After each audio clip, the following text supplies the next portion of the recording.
As the Councilman.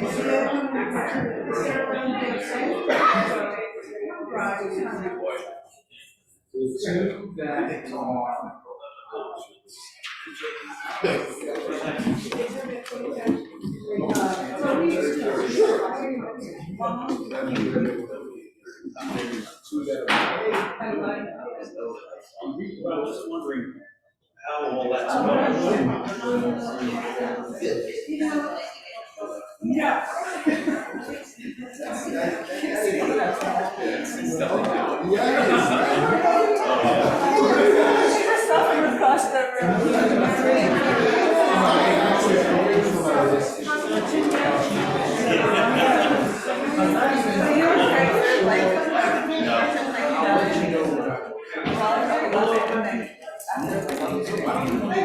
Hello, Darcy. Hello, Wayne.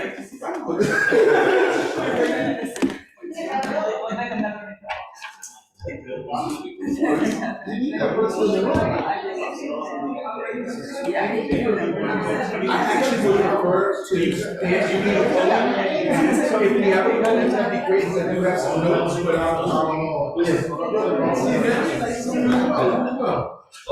thank you. This is my first time for a program in this senior.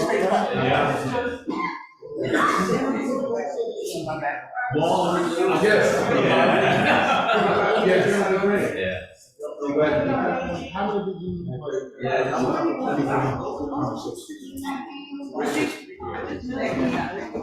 They know a little bit. Well, you know, Charlie used to tell me some things. Charlie and I and I had never heard next year. So I was in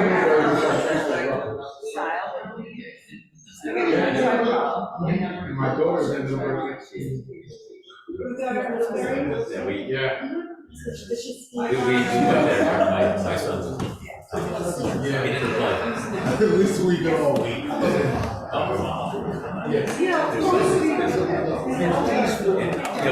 That's the.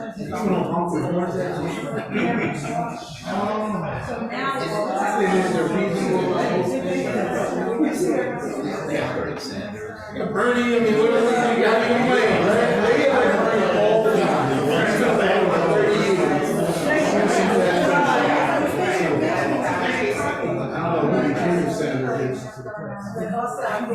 I mean, it was Stafford for a long time.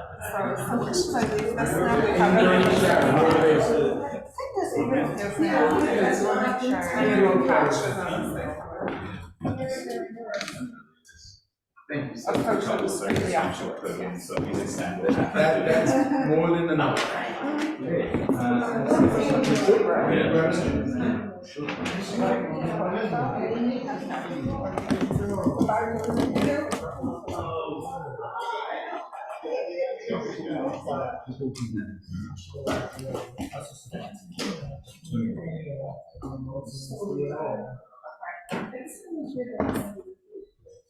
Okay, welcome everyone. Thank you so much for being here. Good afternoon. I've got a few opening words, but I also think we should maybe light our chalice to begin with. So I'm going to ask Mona to come and light our chalice.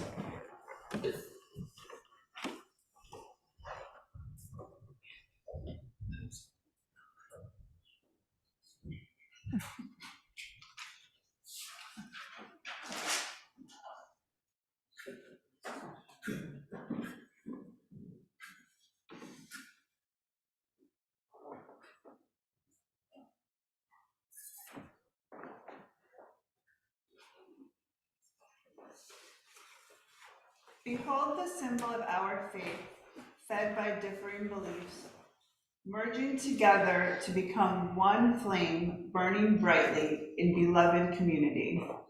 Flaming chalice. burning bright. Now you share with us your light. May we always learn to share with all people everywhere. We light this chalice for the light of truth. We light this chalice for the warmth of love. We light this chalice for the energy of action. May the light of this chalice give light and warmth to our family on good days and bad, happy and sad. And may we feel the warmth spread from our family circle to wider and wider circles until we feel our family part of one circle of life. In times of light and times of darkness, may this small flame kindle what is good in us and the world. Thank you. Very nice. So, yeah, welcome to our February Faith+Works talk. My name is Doug Farrand. I'm currently serving as the president of our little ragtag congregation here. So it's my honor to get to introduce today's talk. For those of you that are here for the first time, we're a 135-year-old Unitarian Universalist congregation, built these buildings in the late 1890s. And about 8 years ago, our congregation faced challenge, facing decades and decades of deferred maintenance, a congregation that was really shrinking, and struggling to figure out how we meet the needs of the buildings that we have. We faced a crucial decision, and thanks to leadership of the congregation at the time, many of whom are in this room, Becky, Mindy, Wayne and Darcy, Frank, Phil, and others.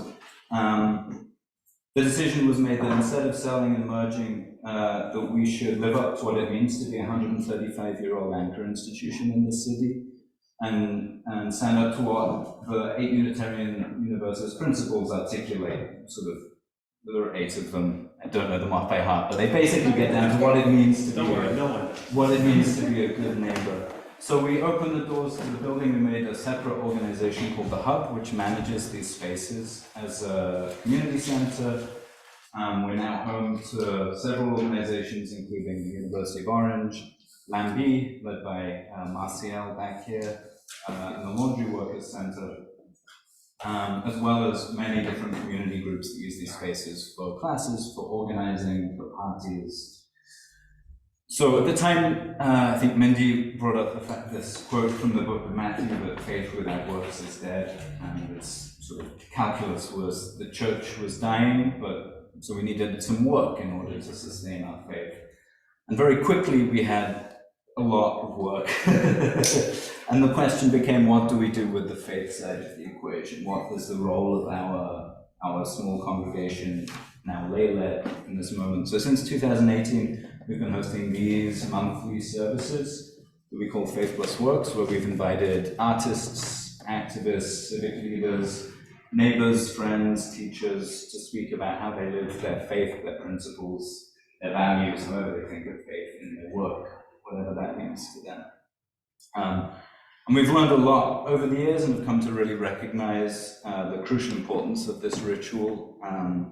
What one of our associate ministers, Dr. Edgar Rivera Colon, refers to as our collective discernment of the Spirit, and how important this is for the work that we have at hand. And so it's for all of the above reasons that I'm very excited to welcome Reverend Bill Rutherford from Ebenezer Baptist Church today. You can go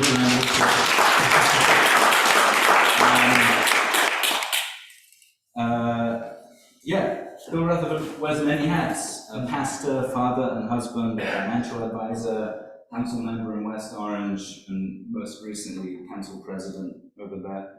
And manages to carry it off with real aplomb, a coolness, what seems, at least from the outside, to be significant ease, but also conveys all of this with a clarity of conviction and moral purpose.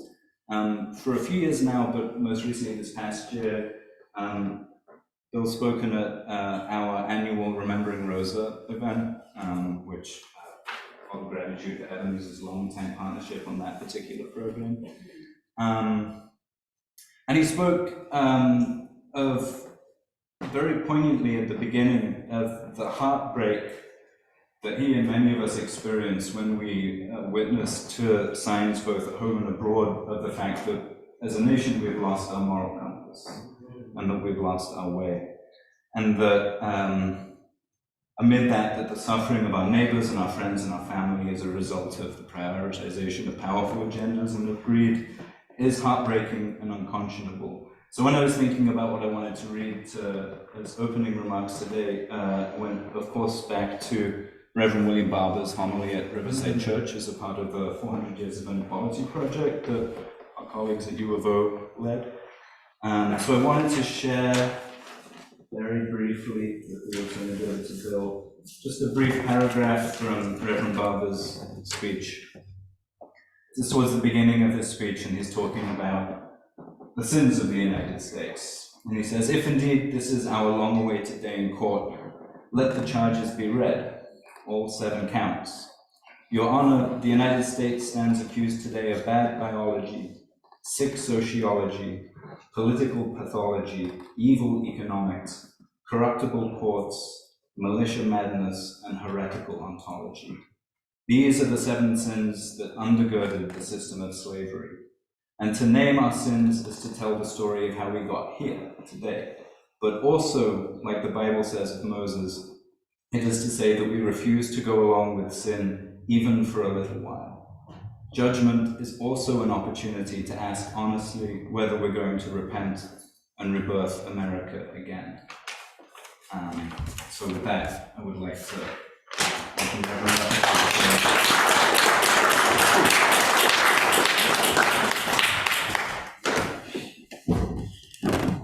Thank you, Doug. Thank you, Paul, Universalist Church. I'm going to try and adjust this a little bit. There we go. It is indeed an honor and privilege to be here. I know many of you, some of you very well, but for decades now, I've been the pastor at Ebenezer Baptist Church for 12 years.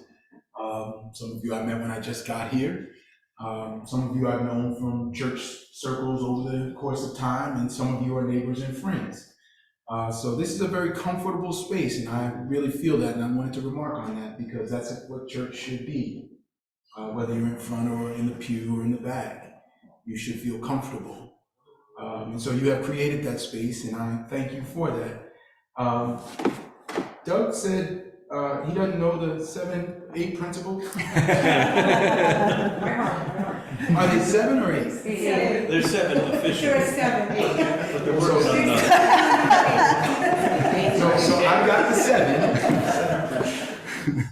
The inherent worth and dignity of every person.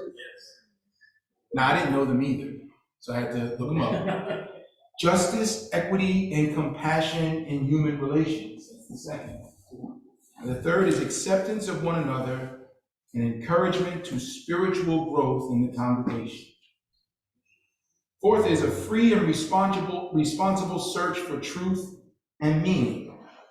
The 5th is the right of conscience and the use of the democratic process within the congregations and in society at large. 6th is the goal of world community with peace, liberty, and justice for all. And the 7th is respect for the interdependent web of all existence of which we are a part. I don't find any of them at odds with Christianity, Baptist in particular, or what we teach at Ebenezer. The church has gone through some evolution over the course of time. And I told the Ebenezer folks today, I'm not preaching, I'm talking.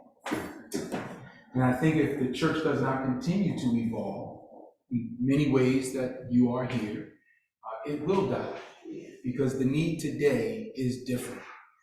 So I'm going to talk about what it means to be a political leader and a faith leader, and how my faith and my experience as a faith leader has informed my political leadership.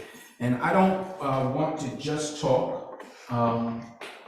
I do want to answer some questions, should there be any.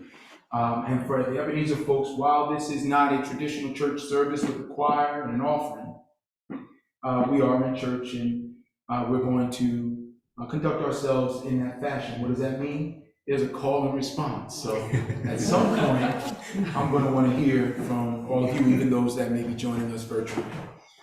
So what does it mean to be a faith leader and a political leader? First, I want to begin tackling that by talking about two particular types of leadership that I think are critical for me in my path. Representational or representative leadership means you do the will of the people. When people elect you to a particular place, and whether you're a pastor, you're elected in the Baptist church. Ebenezer had a church meeting. They reviewed all of the potential candidates and they voted. And the person that got the most votes won. When you represent people in that fashion, it is important to understand where they are, what they need, and then advocate for the group using your platform to help meet that need. Now that doesn't mean that as a leader I agree, or I like it, or I think it's the best thing.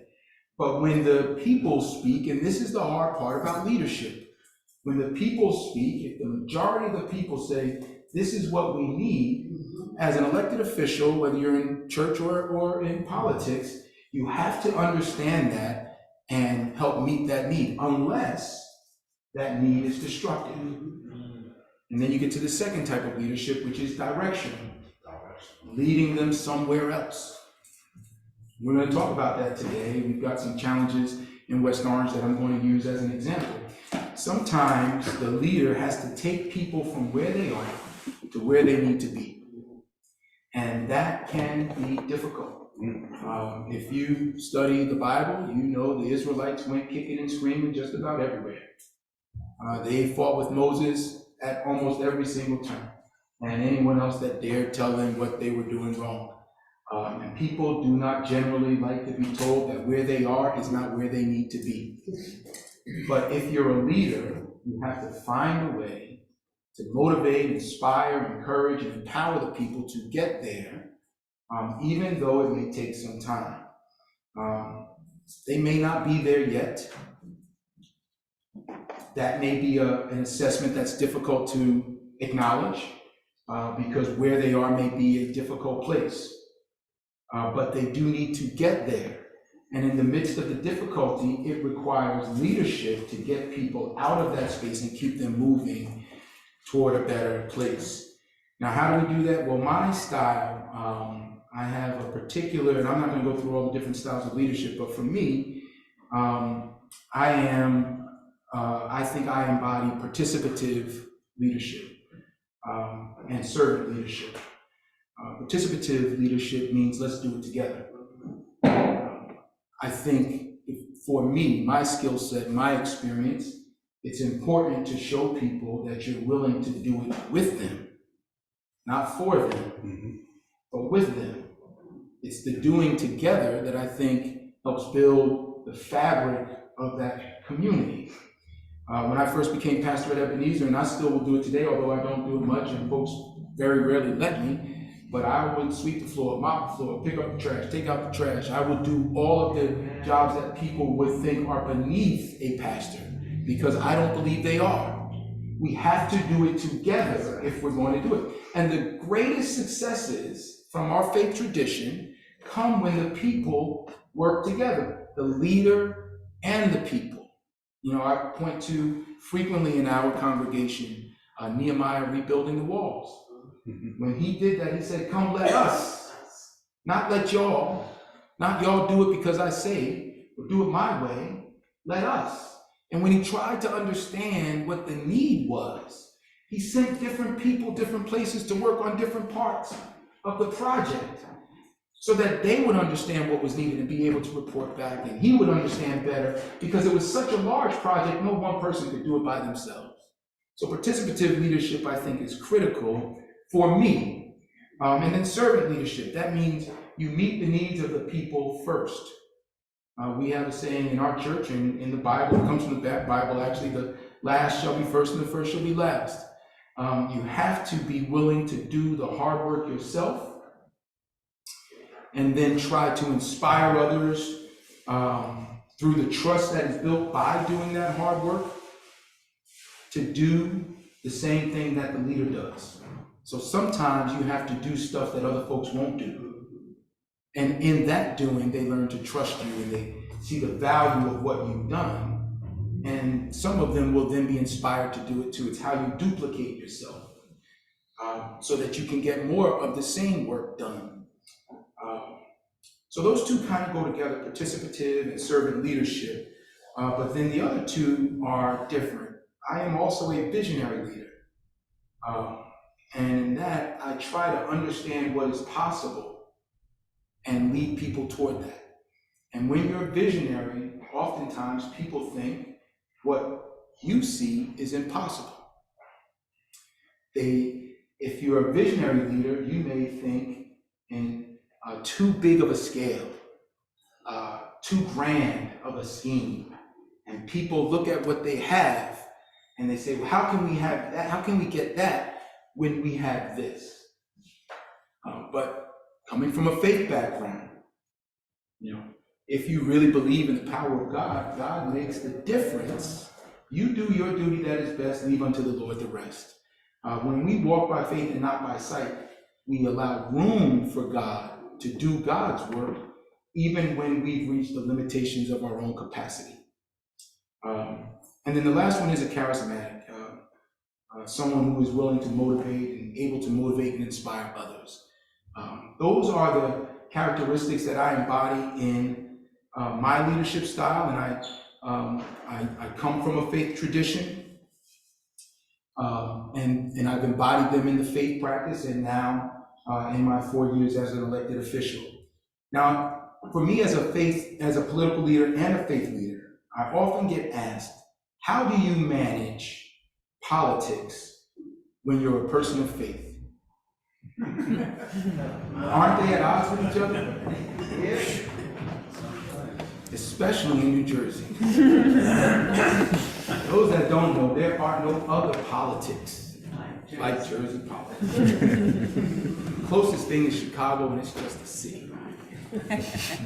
Whether you're in North Jersey or South Jersey or anywhere in between, Jersey politics are tough, and they are riddled, unfortunately, with corruption. We see the headlines all the time. I'm an elected official. I need to be able to say that without fear of reprisal. There may be a reprisal. There may be a consequence. But because I'm a person of faith, I do believe God protects me. God didn't say the weapon wouldn't be formed against you. He said the weapon wouldn't prosper. He didn't say you wouldn't have enemies. He said he'd make them your footstool. He'd prepare a table before you in their presence. So we know how tough Jersey politics are. And everyone else does too, because there are national headlines about the level of corruption and greed. And Doug spoke about it in his opening. And unless we are honest about it and willing to talk about it, it will never change. So people will ask me, how do you keep clean in such a dirty business? It's impossible. It doesn't mean you've done some dirt, but people are going to throw dirt on you no matter what. And if you're not willing to get dirty, you cannot be in politics. That's the reality. Because one of the ways people maintain power is by muddying up the opposition so much that other folks don't want to support them. And it doesn't have to be true. And it can be proven to be false later. But once it's out there, the damage is done. And then people ask me, how do you maintain your faith and be effective as a politician when so much of what politicians do go against the principles of your faith in particular, but major religions in general? That is a challenge, and I am growing in this space, and I'm trying. So let me kind of talk to that, because I want to get to this challenging issue we have in West Orange. I began my religious leadership journey long before political leadership. It was ingrained in me by the time I became a politician. So the style, technique, and guiding principles I use come from the religious space. Now, I don't speak about it in those terms publicly, and we have West Orange residents here who have been to council meetings. I don't talk about God that way in council meetings. but I do conduct myself in a way that is consistent with my faith. Let me give you an example. Last year, it was introduced in the town council to have an invocation before every council meeting. Now, I'm a pastor. I pray all the time. I teach my people to pray. I stress that they must have a strong prayer life. And so it should not be, I should not find it objectionable to pray before a council meeting. And when I was asked, do I support it? I said, no, I don't. Because it was done, in my opinion, and I'm not uninformed, for political purposes. It was not done sincerely, and it was done more for show, in my opinion, than it was for substance. So I had a conversation with one of the leaders in town about that. They said, how could you, aren't you a pastor? How could you say you don't support the invocation? Like, don't you think it's good to pray before you have your meeting? And my answer was, yes, it is good to pray before you have your meeting. I pray before I come to the meeting every single time. Every single time. I pray over those votes every single time. I just don't do it to make a show. And here's the reality, God is everywhere all the time. We don't have to invoke the presence of God in the council chamber because God is already there. The problem is we want to ignore God's presence there and act as if God has no dominion there, and we are the rulers. And that's when the problems get introduced. So I am for prayer. I am not for a show of prayer when you're going to upset one group of people and make it an issue that we now have to fight over. We got enough issues to fight over. If enough people say, hey, that's offensive to me, I can still pray and do still pray and encourage others to pray without being offensive to some, especially when we've got real issues to deal with, and this then becomes a distraction. So,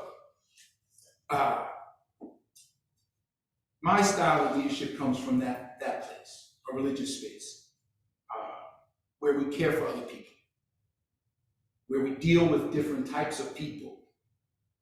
We don't get to choose who we serve who comes to us, whoever God places in our path.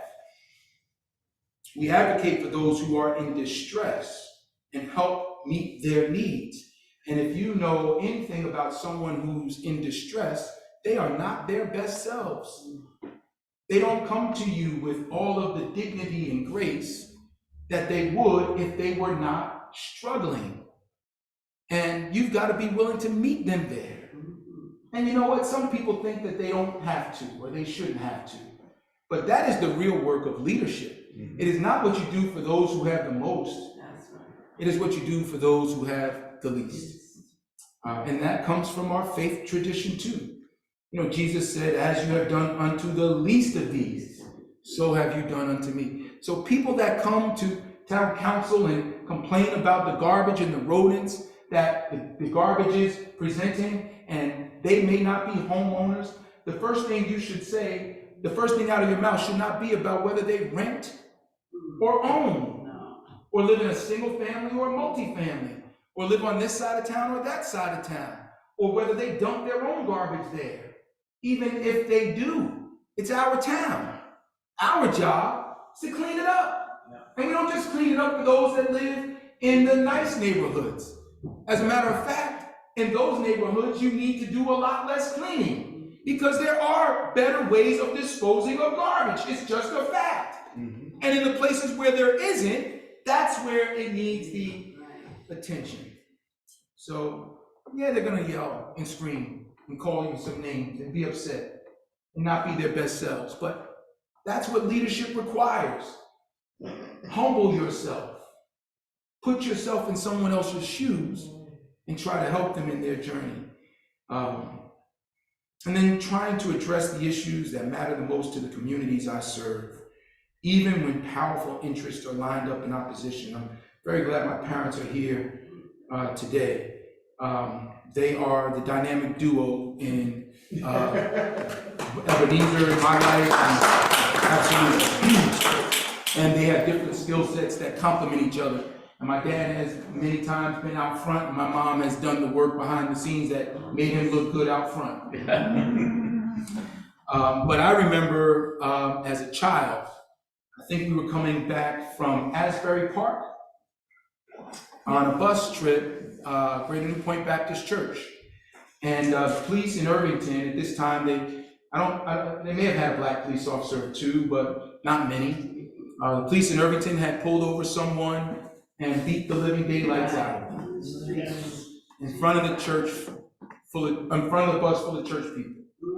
My father could not just sit there and watch it, so he exited the bus and tried to intervene. And I'm grateful he didn't get hurt or killed, which is possible. So let's just stop there for a second. In that moment, making that decision to intervene on someone else's behalf whom he does not know and does not owe a single thing to, has no relationship with, could have cost him his life. Not only his, it could have cost other folks that happen to be there, because if bullets fly, they go where they're going. But that's what leadership does. It is courageous in the face of difficulty. And so he intervened, and as a result of that intervening, began a campaign to make sure that that would never happen again, that the young man would get some justice, and that the policies and procedures of the police department would change. And I was a little kid, I was probably 10 years old, if that, right? But that's how I grew up. That's what I would witness in religious leadership, and not just from him, but from others in my circle. It's important that even when powerful interests are on the other side of the issue, you have the courage and the conviction to do what you think is right. And that's why we need more people of faith and non-faith leadership. Put it on vibrate. That's my dad. You are not answering that phone. I can't tell my parents what to do. But that's why we need people of faith in non-faith leadership roles, right? Leadership outside of the church. Because you take your moral compass, as Doug talked about, with you in those spaces. And whether you speak about it in faith terms or not, it is a guiding force and a guiding principle that helps you make better decisions, use better judgment. So, at the time I became an elected official, my understanding of what leadership meant, what leaders should do, and even when we don't see them do it in that space nearly enough, my understanding of what leaders should do was already formed. So I came into the political space as a servant leader, as a participative leader, as a visionary charismatic. Those are the styles and characteristics that are embedded in me, and they're born from my natural strengths and weaknesses, and also from my experience. Now, anyone who knows me knows my strength is not administrative. Y'all don't have to clap. My strength is not bureaucratic leadership. They have their place. There are effective leaders who embrace those styles, just not me. That's not my strength. I'm not a transactional leader either. That comes from my faith background. There are effective transactional leaders. I'm not one of them. Even when I compromise, I do it with the long term in mind. I compromise today as a way to build consensus, build and strengthen relationships, gain trust, and allow myself more time to be more convincing about what the ultimate goal is. So, having said all of that, I want to examine for just a few minutes and then open it up to questions. The toughest leadership test I have faced, it is one I'm facing right now, and I must admit I second guess myself a lot. But in the end, I honestly and firmly believe I am doing the right thing and leading a community toward a better place. The Israel-Hamas war, specifically, the West Orange local government response to it, has ripped the fabric of our community apart. We began on October 7th. I received at 4:42 p.m. a text message from my mayor asking if I would add my name to a statement in support of Israel. And I had no time to respond. I had no power to edit. I had a binary decision, support it or not. And by 4:45, I took 3 minutes to consider, and I said, yes, I'll support the statement. And why would I do that? Glad y'all asked. Because the statement mentioned two things that I thought should not be in there. It made a distinction between Jewish people and the state of Israel. And the statement was in support of both. And I had trouble being supportive of Israel. Many of my Bible study members or my Sunday school members are here today. I came into church that morning and I said to them in Sunday school, what Hamas did is going to create a response from Israel that is going to be brutal. It is going to be far more brutal than anything we've witnessed in any recent memory from Israel to the Palestinian people. And I knew it was going to be bad. By that afternoon, I had to sign on to this letter. But I had to do that because if I didn't, I would be painted as anti-Semitic. And I'm not. It's a reality we have to face. When you are labeled anti-Semitic, it immediately marginalizes you and makes it very difficult to do any other work at all. So, against what could have been some very well thought out edits, or in spite of not being able to offer them, I signed on to this thing. That was not the end. And we've had a flag raising and a half-mast, flying it at half-mast, and multiple events in town to show our support for our Jewish neighbors and friends, which I actually do support. I am a faith leader. I'm in the church right now. It's consistent with my faith, and we teach this at Ebenezer. We don't just support Christians. We don't monopolize God. We don't marginalize anybody. And this is what we teach regularly at Ebenezer. I don't care who you are. God says, come to me, all you who labor and are heavily laden, and I will give you rest. He doesn't say, come to me, those that got it right, or those that I like, or those that look or dress or say the right things. It says all of you. And I can't find a single space in the Bible where Jesus marginalized anybody, ever. It doesn't say, his first disciple was Matthew. Matthew made his living by cheating his own people. So, I do support that. And I thought that was helpful and healthy. And those spaces, those moments were helpful and healthy. But the blanket support of Israel has been very hurtful to a large group of people in West Orange, many of whom will not say a word publicly because they are afraid of the repercussion. And let's be real, this is what we have to deal with. People lose their jobs, lose contracts, right? I mean, we've seen it at every level. And so folks are rightfully afraid to raise their voice, even if they say, hey, look, I support my Jewish neighbors and friends, or I support the Jewish people. I don't have Jewish neighbors and friends. If you live in Orange, you probably don't have Jewish neighbors and friends. That's a reality. But I support the Jewish people. I don't support the leveling of Gaza, the bombing of hospitals and the killing of babies. And whether it's 1 or 10 or 100 or 1,000 or 10,000, I can't support that from the state. And let me be very clear. As a pastor, I'm anti-violence, with the exception of self-defense. I believe everybody has the right to defend themselves. If somebody put their hands on you, make sure that they understand that that was a bad idea. But short of that, immediately, that's Marshall. But short of that, we're a civilized society.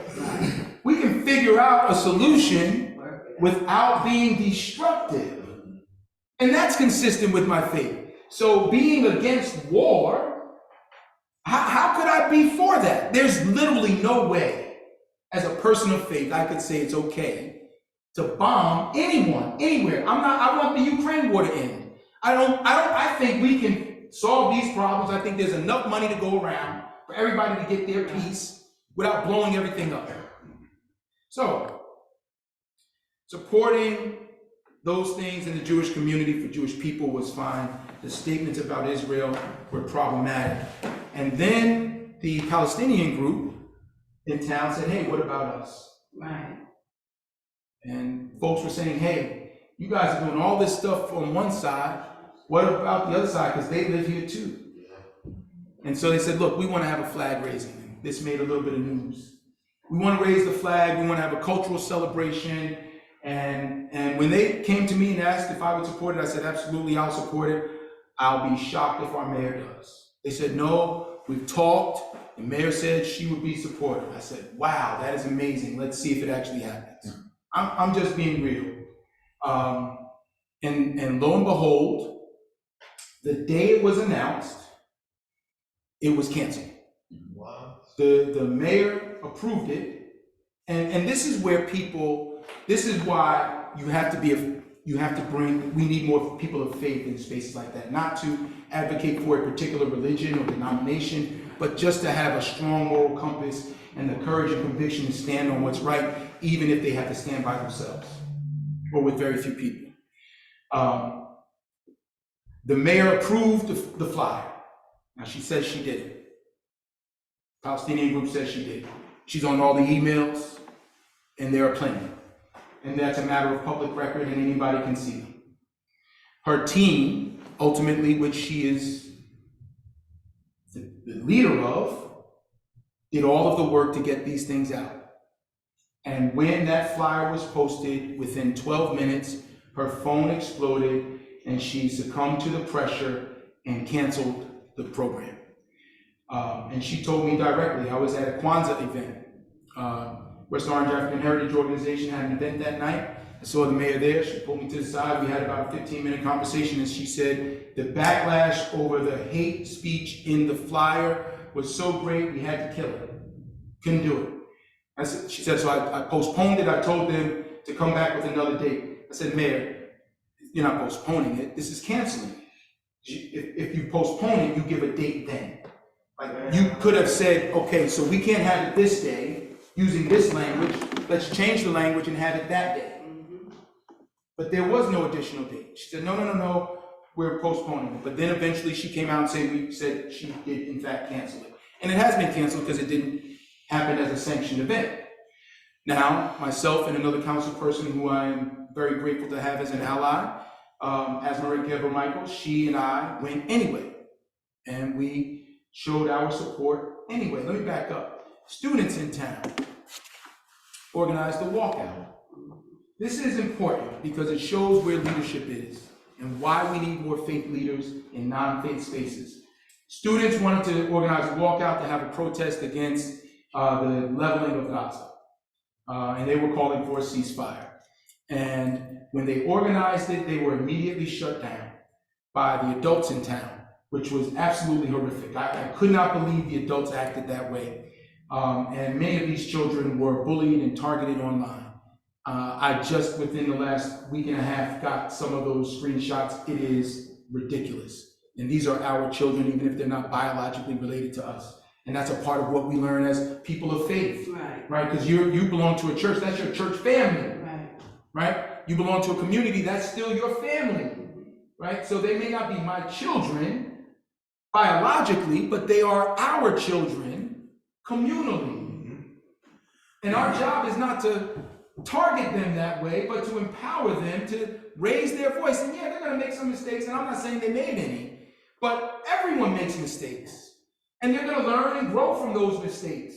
So our job is to help lead them and guide them and give them the tools they need to make good decisions, not to shut them down, which is exactly what was done. So eventually they reorganized and they had it. And they invited me and asked me if I would speak. And I said yes. And I knew it would cause a backlash. I knew I would be targeted as a result. But that's what leadership requires. This is one of those moments where it's not representative leadership, it's directional. And honestly, there's a large group of people that agree, but just are afraid to raise their voice. Yeah. So I went, and I spoke, and I saw the people videoing, and I knew who was on which side. And I went with my daughter, and I told her, I said, you know, this is gonna cause me some trouble, just me being here, not even saying a word, just being here. It's gonna cause trouble for me, but I gotta go.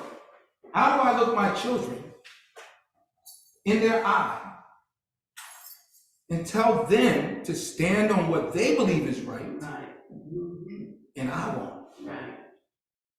You know, people learn more from what you do than what you say.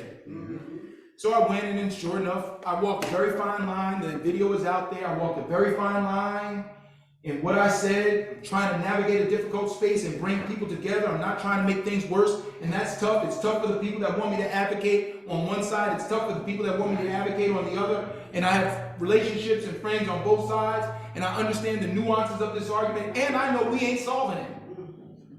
But I gotta go. So I say what I say, and I leave. And all hell broke loose on my ride home. Phone is on fire, inbox is full, WhatsApp, people organizing and strategizing to get rid of me because I'm a problem. I'm an anti-Semite. And I've never said or done an anti-Semitic thing in my life, which is crazy to me. So now, they have the rally, then we have the flag raising. It doesn't go off as planned. No one else shows up to the rally but me for the students. And it's because it was at a time when my colleague was working, she could not go. And the only two people that show up to the flag raising are she and I. And again, we get our backs kicked in for being there. If you're going to be a leader, you've got to be willing to take some lumps. If you're not willing to take the lumps, and they are many and they are severe when you stand in opposition to powerful interests. I'm not just talking about the Israeli thing. We got corruption in West Orange that I'm fighting against too, and I'm being dead serious with y'all. Powerful people they're powerful because they have enough resources to do things, to make things happen, in spite of what you think is right or wrong. So we failed to show up for the other side of the argument, and here we are now proposing a ceasefire resolution, which again was met with a significant amount of pushback initially. But let me give you the good news. And this is why you have to be patient. You learn that in your faith. This is why you have to stand on what's right, because eventually the truth, like the sun, cannot long be hidden. We now have it could fall apart at any time. I hope it does not. I'm going to do everything I can to keep it from happening. But even with the ceasefire resolution, we now have a way forward. I was just telling Bill a moment ago, where if we can make some adjustments to it, which I am not objecting to. I don't think they change fundamentally what's being said. I do think it brings a little bit more balance. And I do think sometimes you gotta not let good be the enemy of perfect. Or perfect be the enemy of good. Thank you, doctor. Thank you, doctor. Let perfect be the enemy of good. So we have a way forward. And if we're successful, then we can get out of the public part of the business and into the private part. See, I want to leave the work of global politics to those elected on those levels. We don't do that in local level. They're the ones with the votes that determine how much is spent on military weapons, how much is spent on foreign aid, what the conditions for receiving that aid. They're the ones who meet with the leaders of foreign lands and try to influence them one way or the other. I don't operate on that platform. So I want to leave that work to them and do my work as a local elected official.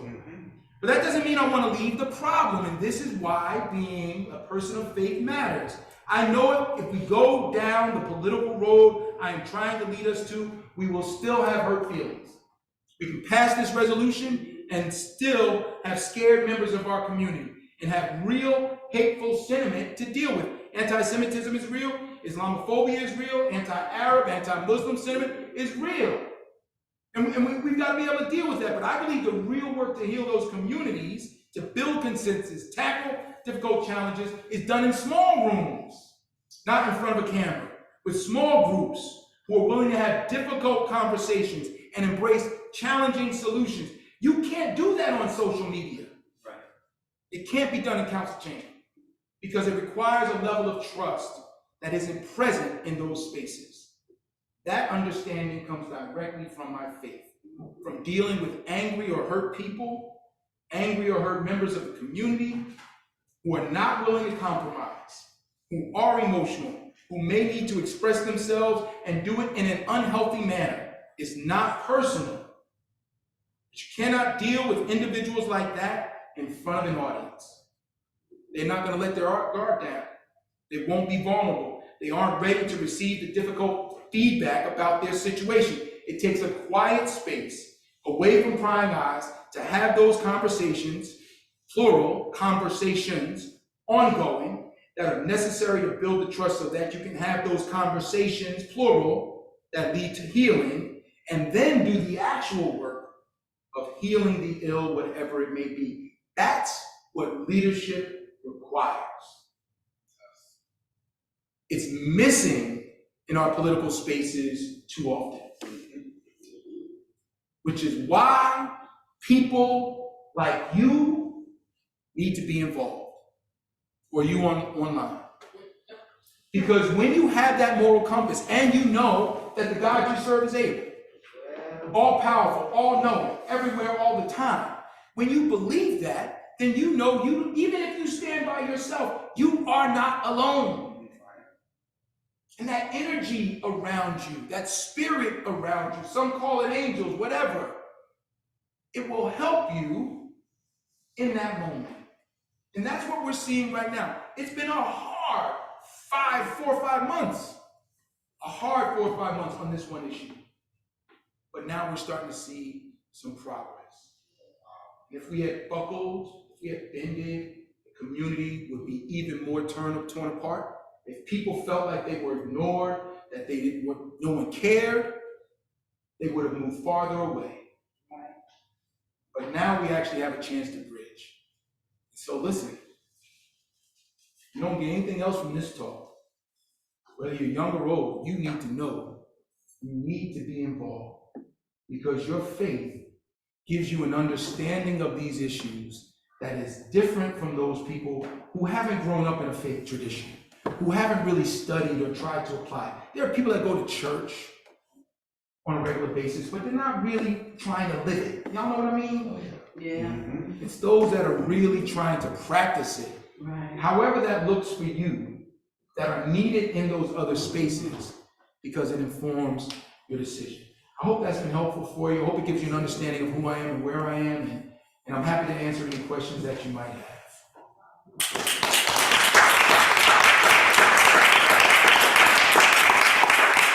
Ricky.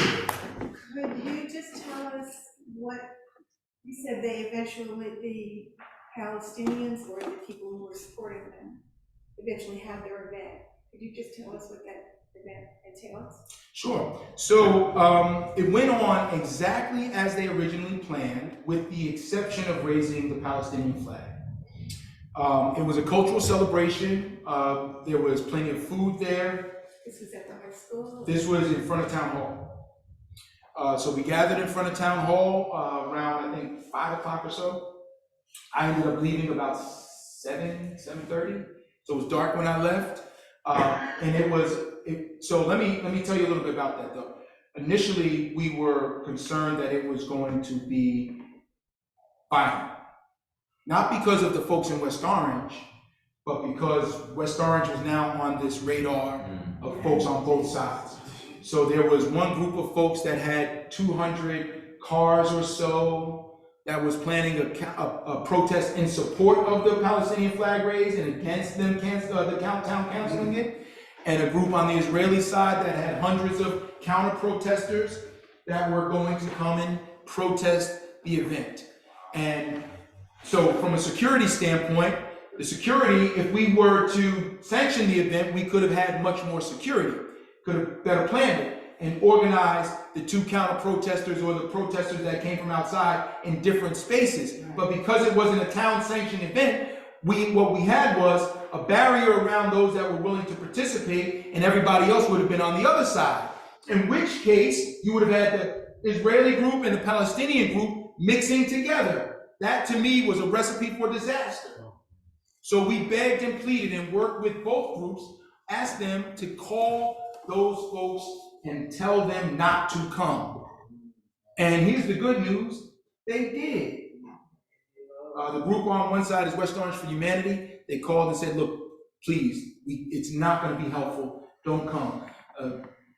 Leaders from the Jewish community called all of the different groups and said, look, please, it's not going to be helpful. Don't come. And that shows you that we still have people of goodwill, even if we disagree on an issue. And we can be miles apart on the issue, but what we do agree on is that we don't need to fight. Right. So we were able to keep that from happening, and then we had there was music, there were a couple of speeches made. I gave one, Marek gave one, a few other people gave speeches, and then we just sang and danced and ate. And then people went home. Now, at the end, I will tell you, at least from what I heard, there were some folks that came and started engaging in some of the more controversial slogans. One of them is, from the river to the sea, Palestine will be free. Now, I understand that. I understand the arguments on both sides of that. Right, I understand. I've understood why people say, "Hey, it doesn't mean we want to wipe out the Jews." I understand why the Jews say it means you want to wipe out the Jews. Right? So look, if you understand both arguments, they're reasonable. So here's what I've said to them in response: look, if I'm a black man, I've been black my whole life. If I tell you something is racist, I took it as a racist thing that you said or did. Your job is not to tell me I'm wrong. Right. I took it that way, right? So your job then is to say, hey, okay, how do we fix that, right? Because even though I didn't mean it that way, that wasn't my intention. It means something different to me. You took it that way, you were hurt by it. If I'm a compassionate, civil human being, I understand that and speak to that. So what I've said to folks is, look, whether you think from the river to the sea means wiping out the Jews or not, that's how they're hearing it. So say something else. Yeah. That's all. And look, if you want to say that, go say it at home or say it in your quieter spaces. And it doesn't mean you can't say it. It just means when we're out in public spaces and we're mixing, that's not helping. And look, that's a hard thing to tell some people who are convinced that it does not mean what others are saying it means. But I have to be a leader for them too. At the end of the day, we've got a community that is diverse. And in order to live there and really lean into that, we have to be compassionate and willing to compromise. What you say to me, you may not have meant it hard or harmful at all. But if I take it that way, or reverse it, if I say something to you that offends you, my job is not to tell you you shouldn't be offended. You were offended. Let's deal with the hurt, heal it, and then we have actual space to have a real conversation about why it means something to me that's different than you, because now we've got relationship. We can't have that conversation if I'm hurt, if I'm angry, if I feel like you're attacking me. And so there's some work on both sides of this equation to do, and that's what we're trying to do there. So it's my understanding that happened when I left. It has not actually been reported, and I'm grateful for that. It hasn't been reported in the council meetings or in any of the news things, because I think it would have, if it did happen, it would have just made it worse. Because otherwise, it was a wonderful event, and people really just kind of hung out together and had good. I learned how to do a little, I don't even know what it's called, but I did it with my Jewish friends too. They have a dance too. I don't know what it's called, but whatever. But I did it. And why? Because I'm trying to build community. I am not your enemy. Right? And if I make myself an enemy, then you're going to treat me like an enemy, and we can't get the work done. And there's all these other things we need to do. And to do them, we're going to have to do them together. Right. So, any other questions? I hope that answers your question. So, please, come on. I have one other question. Sure. I don't know if you're prepared to answer it in public like this, but you made a reference to a resolution that you think is close to coming to fruition? Can you tell us more about it? So the resolution is actually out there in the public space. I put it out on Wednesday of last week. I worked hard on it for weeks with the West Orange for Humanity group, and others have worked on it as well. And we got to a final draft that I felt was good enough. Now, I knew it would require some amendments, but that's part of the negotiation process. You put it all out there, and then let's see what we can ultimately agree on, right? So we put this thing out there, and I expected it to be amended. And it immediately caused a firestorm. But one of my Jewish friends, who is a leader in that community, not a rabbi, but outspoken, and I don't want to reveal their name, reached out and said, look, and this is someone who we don't agree on all the issues. We agree on probably 90+% of the issues, right? And there are some that we don't agree on, but we agree that we're going to work together, right? I agree that this person is a good human being, and this person agrees that I am. So we have a rational, reasonable conversation about difficult things. And they said to me, look, I think if you can put these things in it, did not even ask to take anything away, which I was impressed by and I was grateful for. But if you can just add these things, it was originally 2 and now it's 3, and put them in there, I think we can support it. And I said, see, look at God, right? Because you would never have thought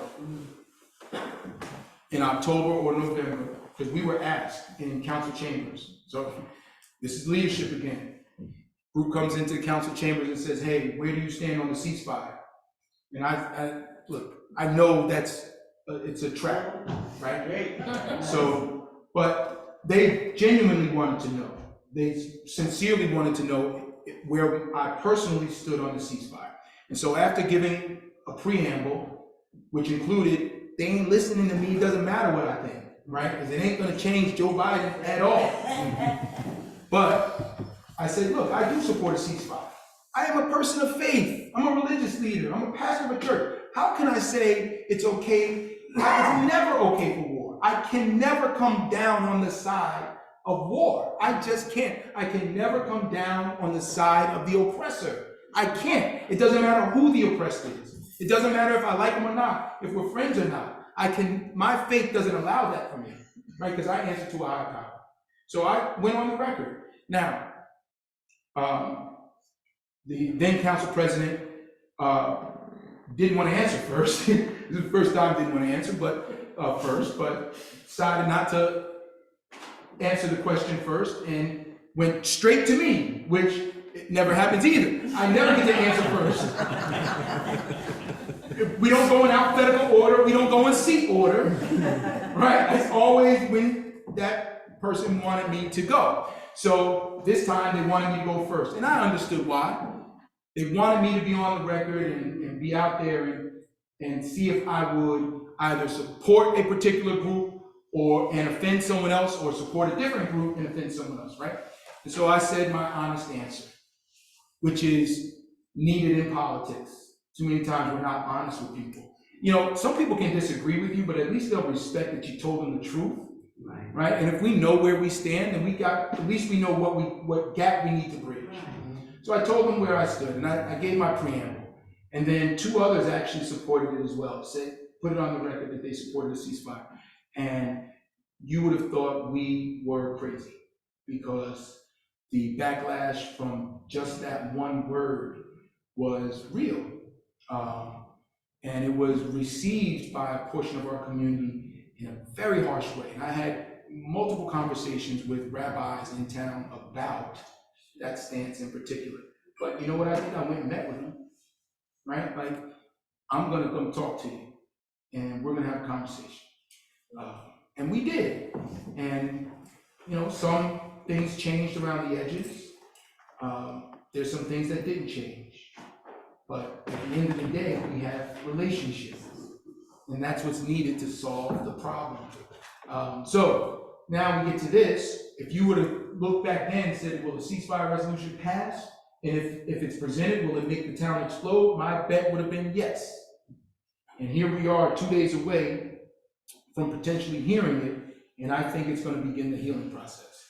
If we can get it passed, get enough votes for it. There's still time to mess it up, and we've been great at messing things up. So hopefully we don't mess this one up. I hope that answers your question. I'd love to talk to you a little more about it, but Yeah. thank you very much. Thank you. Anyone else questions? Yes, sir.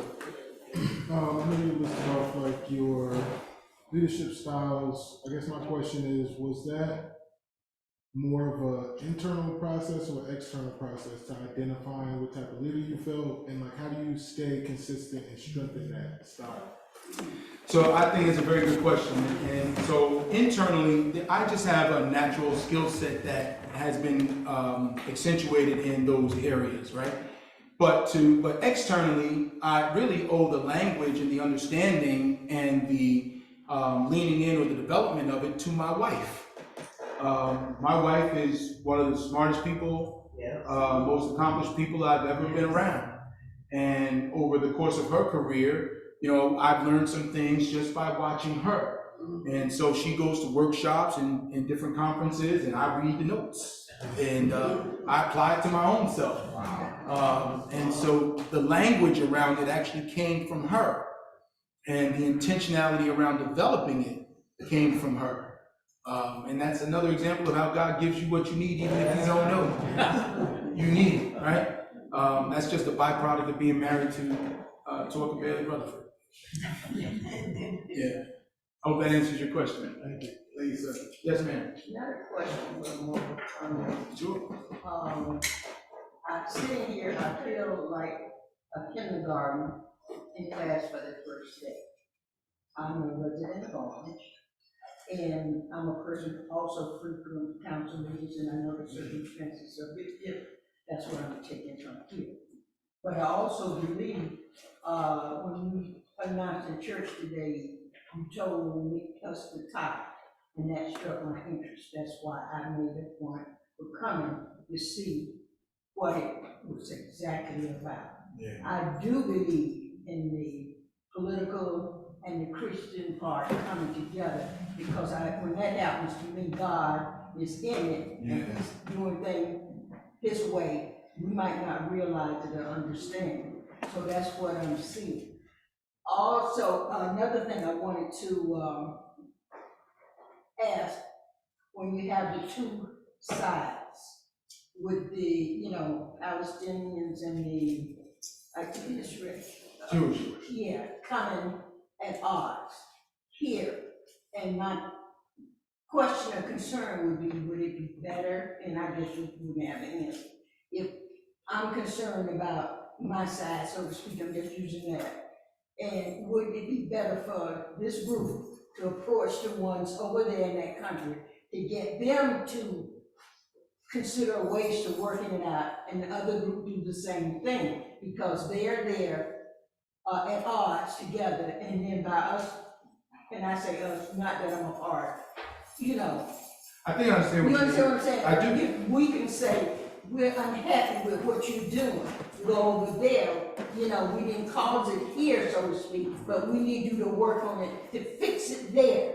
And the same thing with the other group, fix it there so that you can come together rather than taking it out on each other here. So there are two responses to that. First is, I want to get out of the global politics business altogether. So as soon as we're done with this particular resolution, we're going to pass a hate has no home here resolution, and then we're going to work on an ordinance that limits or prevents council members from weighing in on these global issues that we have no influence or power over. So that all council members from this point forward have a structure to say, hey, that's not my space. So we can't fix it, but if what you suggested would have worked, it would have worked by now. This is a thousands-year-old conflict. It didn't start in the 40s or the 60s. It didn't start on October 7th. This is back going into biblical days. And it is a very nuanced and difficult challenge to solve. And we are not going to solve it. Meaning, America, we're not going to solve it. We can make it better or worse, but we're not going to solve it. That solution is going to come over there. We can support it. We can create space for the solution, but we can't solve it. That's going to require leadership from those communities to sit down at a table and figure it out. And I don't have high expectations for that, unfortunately. I hope I'm wrong. So I don't think what we can do here will affect it over there, but I do think it's important that what we do here be geared toward affecting it here. We should be able to talk about these difficult things without fear. We have Jewish members of our community that are afraid. We have Muslim members of our community that are afraid, and neither one of them should be afraid. Mm-hmm. We have kids that are afraid, and they should not be afraid. Not in West Orange for sure, but not in America. Not over an issue like this when we claim to be a melting pot. We are, or a salad bowl, depends on how you look at it. But either way, we got a diverse country here, and we live in diverse communities, and we've pretty much gotten along. So we've got to find a way to talk about some of the harder things, and you learn that in church spaces. Listen, for those of you that have never been to a tough church meeting, church meetings can be tough. Folks can get downright indignant. Amen. Hallelujah. Thank you, Jesus. But it's good training ground for the political space. You can handle that. So it's not just Ebenezer, Greg, Ray, and all these others. Yes, ma'am. I'll come to you next, Bill. I just want to say that, when we started thinking about Faith+Works as the pillars, I think we're living a faithful life. And then we thought of, we didn't really know what that meant entirely, or what it meant for us. And so we thought, why don't we think people who we think actually do have faith and live it in their works, and have them come tell us what it is so that we could learn. And many people have, not that many, but whatever, we've heard a whole bunch of things. But I just want to say that I don't think any of them have explained as well as you have, which was the question we had, well, why do we need to keep having our faith meetings in this church in order to support our work in Orange? And I just want to thank you for answering it so explicitly, that the faith practice is what gives us the moral courage to do the work in the right way, and to bring the spirit into every space. And I'm so grateful to you for teaching us. Well, thank you, Doctor. And I want to say something too. I think the Hub and U of Orange embody that. There are groups, I think Not Orange embodies it too. There are groups in Orange that are not, I guess, I don't know if I would say Hub maybe, U of Orange is not explicitly a faith kind of a space.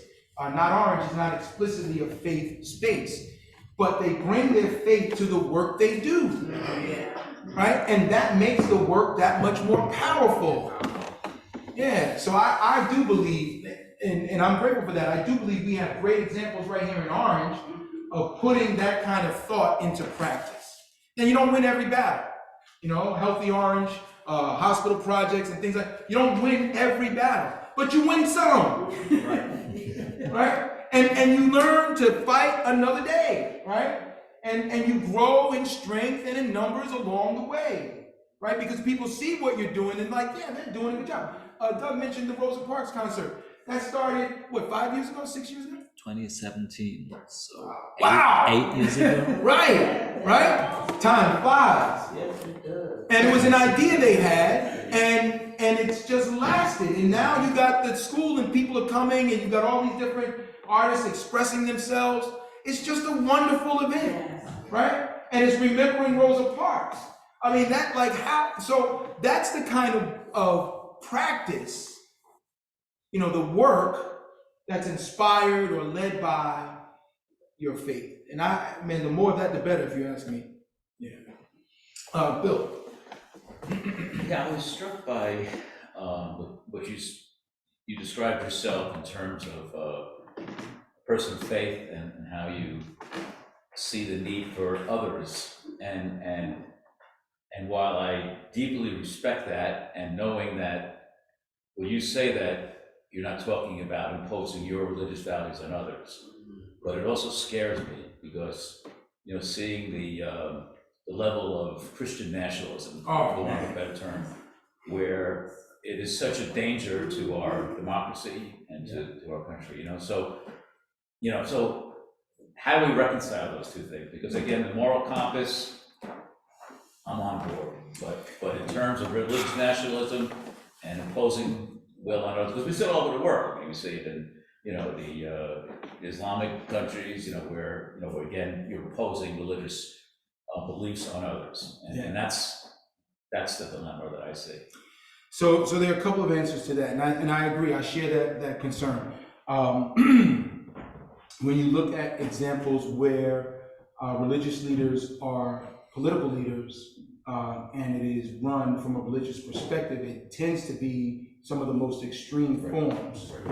And we've seen a rise in the right wing, the ultra conservatives of pick your religion, who are operating in that space. So part of the problem is who is willing to identify and raise their voice and act on those things. We do have some folks that are interested in making the town hall the church, and town hall is not the church. No. And it can't be the church, right? We've got to do some work there. So this is I agree with you, I'm concerned about it. Let me tell you what I do personally. Number one, I don't openly talk about religion in those spaces. Everybody calls me Bill. Some people think that they shouldn't. My church family calls me pastor, no matter where I am, with the exception of a couple of the younger folks in political spaces, and one or two others that work on my campaign. Everybody calls me pastor there, but in town, and literally everywhere else I am Bill. Why? Because I don't need to wear my faith on my sleeve. And it's those that are trying to advocate for particular dogma or doctrine, I think that are dangerous in those spaces. So that's one. That's how I try to manage it. I let it inform me. I am not trying to impose it on anybody. I make room for everybody. And I think it's important that I not just say that, but actually live that and be that example, because at some point in time, it is going to come back to me. Right, at some point in time, in some election somewhere, should I stay in this space, it's going to come back to me, well, you're a religious leader. Why would we want a religious leader in a political space? And whenever it does, I'm going to say, don't believe what I say, look at what I've done. Right? So that's number one. But number two, for me particularly, my particular understanding of Jesus in particular, but faith in general, is not in opposition to many of the things that are considered controversial by church folks. Let's just start with the LGBTQ stuff, right? Or cannabis. So we in church, my church members are here, so they'll know, they'll tell you if I'm not being honest or not. Number one, I advocate for marriage equality. What you do in your house don't have nothing to do with me. God said he's going to separate the wheat from the chaff. So even if you believe it's an abomination, right? Even if that, and I don't, right? We talked about the Old Testament this morning in Sunday school.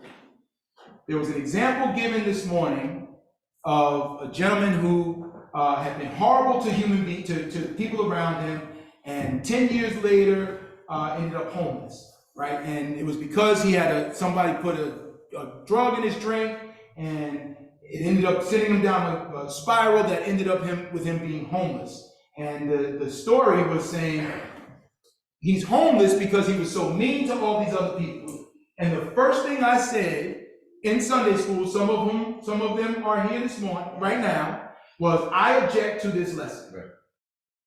That is not how God works. Right? So I don't believe in Deuteronomic theology.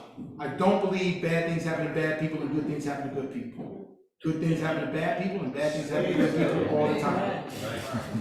So what you believe actually matters. My understanding of how God works, God is the creator of the universe as far as I understand. which means everything we have, everything we see is created by God. Whether you like it or not, whether you're attracted to it or not, whether you think it's good or not, it was created by God. Now, we have free will, we can choose what to do with it, but God created it. So if God created it, who am I to say it ain't good? As a matter of fact, in the Bible, God said when he was done creating, it is good. So if God was good with it, then I'm good with it. I don't gotta live in your house. I don't have to pay your bills. What you eat don't make me go to the bathroom. I'm glad y'all know the other word to it. But that's the reality. So what you believe actually matters too. Yeah. But lastly, we have a separation between church and state, not because the church is the weaker party. No. It's because the church was the stronger party. And that's what we actually lived historically. That the church imposed itself on the state and affected everybody, especially those that did not support that religion. That we know is dangerous and bad, and we have to protect against it. So how do we protect against it? We make sure that certain things can't be codified into law, which is why it's important for people like me, whether you're in a political space or not, but just as a faith leader, to advocate on the right side. I believe, whether I'm a pastor or not, marriage equality. Why should, I'm not saying you should have any particular background or whatever. What I'm saying is you should be treated fairly under the law. That's what the law is for. The law is not meant to pick and choose winners and losers. The law is for everybody. Now, part of the problem is it's not designed that way. So now we've got to fix it. And in fixing it, we had to do that. Because particular people couldn't pass on pension benefits and health care to their partners whom they love. And so what if you love them? What I care? I got my boo. I don't need yours. Right? And you don't need mine. So we good. So I know that's a tough thing to say in some spaces, but cannabis was another one. I will tell you, I worry about advocating for cannabis being legal because we have a senior population at Ebenezer. Many of them are here right now. And when I talked about it in church, I said, look, how many of y'all have a child, a grandchild, a niece, a nephew who has been incarcerated over marijuana? And you wouldn't be surprised. All the hands went up. Is that fair? Is that right? People are losing their entire lives. Families are being split up. People can't get jobs or housing because they got caught on the corner with some weed. That makes no sense to me. We gotta fix that. Whether you choose to smoke it or not is your business. Whether you choose to consume it in any way is your business. That ain't my business. God will handle that between you and God. What I want to make sure is that the law doesn't oppress you because of a choice you made. Now, if you're going to make a choice that's going to kill yourself, we certainly want to protect against that. Cannabis you're not going to die. You're not going to overdose from cannabis. Now, you might overdose from heroin. You might overdose from cocaine. And there are some countries that choose to treat those drugs the same way as cannabis, meaning they legalize them all and they treat it as a public health issue. And I honestly believe there's some value in that too. Now, we've seen some bad outcomes in those spaces as well. So maybe we can learn something and figure out a better way to do it. But at the end of the day, we criminalize too many people. And in New Jersey, our mass incarceration problem in the black community is worse than anywhere else. And in this country, we lock up more people than anybody else. Why? Because we get free labor out of it. It's just a replacement of slavery. So now instead of just black people doing it, it's mostly black people, but there's some Hispanic people and white people too that are slaves because they've been convicted. Making 2 cents an hour for AT&T, come out and can't get a job at AT&T, and they've been training for 10 years at AT&T. That makes no sense, right? Like, these are the problems that we have to address, and people of faith have a heart, a moral compass that should be able to help them. Now, can we have all the same faith? Absolutely not. Do we need Muslims and Jews and Christians and atheists and agnostics? Absolutely. Do we need people that are good at practicing their faith and poor at it? Absolutely. Because that's who we are. That's the people. We, the people. So we need those perspectives. And sometimes one group will win out and sometimes a different group will win out. But that's okay too, right? So that's how I look at it. I do recognize it's a challenge, but I don't think it's a challenge we can't overcome. But the problem is we don't want to talk about it because we don't want to be labeled. And some things are third rails in politics, unfortunately. I'm trying to write a story. I'm trying to create a narrative about my leadership in the political space. I will tell you this, and I want all of y'all to know this. I have been disappointed by Democrats time and time again. And I'm a Democrat. I've never voted for a Republican in my life. Never. Right? Not that I won't, because I'm not happy with Trump or Biden, but there's no third party that can actually win. It's just a reality. You got to deal with what's real, right? But Democrats have let me down. So what I said was, look, I'm going to be different. If I tell you I'm going to do something, I'm going to do that. And it might cost me. And I'll pay the price. Because I'm tired of voting for people who tell me one thing to get my vote, and then go in there and do something different. Exactly. So this has actually helped me with this particular issue, Israel and my stuff. Because what the Jewish community will tell you is, I haven't lied to them. I've been straight with them. This is where I stand. This is what I'm willing to do. This is where I'm willing to go. What the other community, West Orange for Humanity, is a diverse group of people, but they're advocating for the Palestinian side of things. What they will tell you is, I have not lied to them. What the union leaders in town will tell you is, I have not lied to them. What the political powers that be will tell you is, I have not lied to you. They may not like what I say, they may not like what I do, and many of them do not, which is why I don't have their support. I'm fine with that. But I don't lie to them. This is what I'm going to do. Can you support this? No, I cannot. Well, what if we do this? No. Well, what if we let you have this? No. I can't support it. Will you support this? Yes. Well, you know what's going to happen when you support it? Yes. You still going to support it? Yes. And then I go and vote that way. Because it's about time people get what they pay for, right? You spend your time going to the poll, electing somebody, only to go in behind closed door and cut a deal for themselves. Right. Enough of that. Right? And like Frank and I have had this conversation a gazillion times about being disappointed with some of the decisions that people make. It's just, and I've had it with many of my church members too, certainly with my parents. Like, it's just enough of that, right? And look, we're not going to agree on everything. But if we agree on 80, 90% of things, I call that a home run. And the other time, we'll just agree to disagree. Some of those you'll win, some of those I'll win. But either way, the majority of the time, you know you can trust what that individual says. And we absolutely need more of that. Yes, sir. I'll come to you next, though. One's moral compass is not based on his or her faith or lack thereof, correct? One's moral compass is not based. Well, I think there are some people who have a moral compass that is not faith-based. I think that is possible. Yeah, I mean, sure. And, actually our faith talks to that. My faith talks to that in particular. Jesus said, I did not come to call the righteous, but sinners to repentance. What that meant to me was there's a group over here that's all right. As a matter of fact, Paul talked about it. They came to Paul saying, hey, there's this guy over here named Apollos, and he's preaching something different, and we need to shut him down. And Paul was like, what are you doing? If the people are being served, if the people are having their needs met, if it's encouraging and empowering to them, why do you care? Leave them alone. So for me, there are some people that are okay, that are getting it right, whether they come from a faith perspective or not. I do make room for that. You don't have to be a person of faith to have a moral compass. But if you are sincere, and people of faith don't always have a moral compass. Yeah. Right? So there are some folks, not Reverend Barber. Reverend Barber is one who walks his talk, right? But there are some preachers and pastors and some faith leaders that are in it for themselves.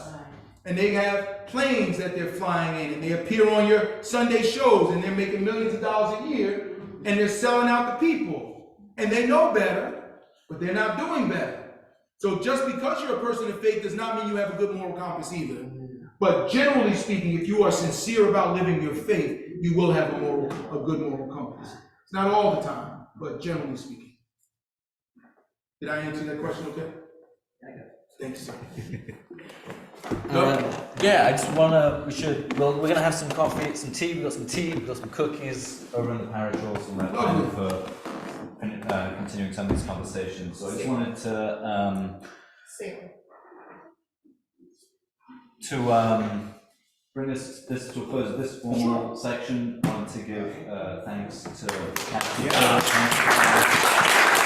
And before I invite Dr. Mindy Folilov up to give our closing words, I just want to make a couple of brief announcements. Thank you, everybody. Thank you. Our next Faith+Works, as I mentioned, a monthly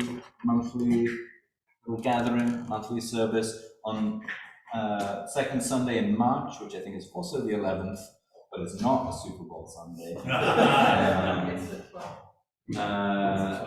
We're welcoming back Dr. Kamani Gibson, who gave one of our very first Faith+Works back in 2018. So we're welcoming Imani back. March begins a series of 2 months where we will have two events for our congregation. Our potluck in March, which is the 3rd Wednesday of the month, will be our community iftar, as it falls during Ramadan. Then in April, we welcome second Sunday in April 2 poets, Kathy Cremens and Isabel Gonzalez, who are 2 poets who write very profoundly about the city of Newark. So they'll be talking about their faith and works in their work as poets. And then our potluck in April will be our community Seder. So with that said, we'll turn it over to Mindy for our closing words, and then we'll have tea next door. Such gratitude for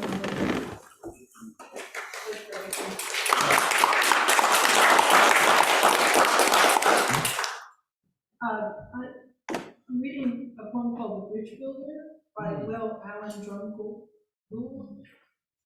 That may not be how he said his name. This is a favorite poem of my father, Ernest Thompson, who is an organizer here in Orange, and was finishing his book, which is called Homeboy Came to Orange, at the end of his life. He was very ill, but he struggled to finish. And it's the spirit of this, the spirit of this poem is why he struggled so hard. I can rarely get through it without crying, so you'll bear with me.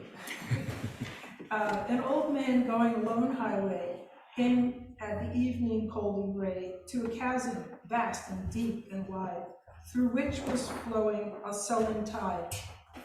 The old man crossed in the twilight dim. The sullen stream had no fear for him, but he turned when safe on the other side and built a bridge to span the tide.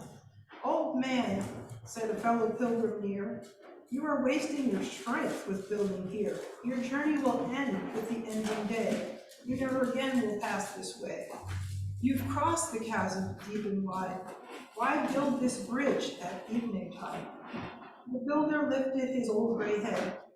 Good friend, in the path I have come, he said, there followed after me today a youth whose feet must pass this way.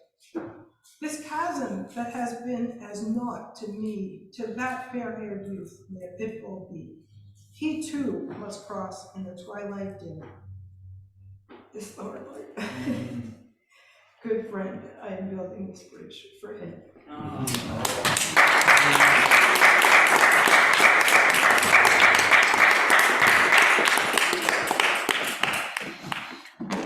Thanks all. See you over in the parish hall.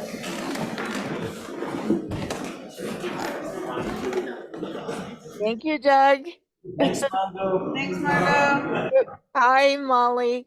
Great to see you all. That was wonderful. Oh, so inspiring. Exactly. Hi. Zaki? Is that Zaki? That was Zaki. I feel like we should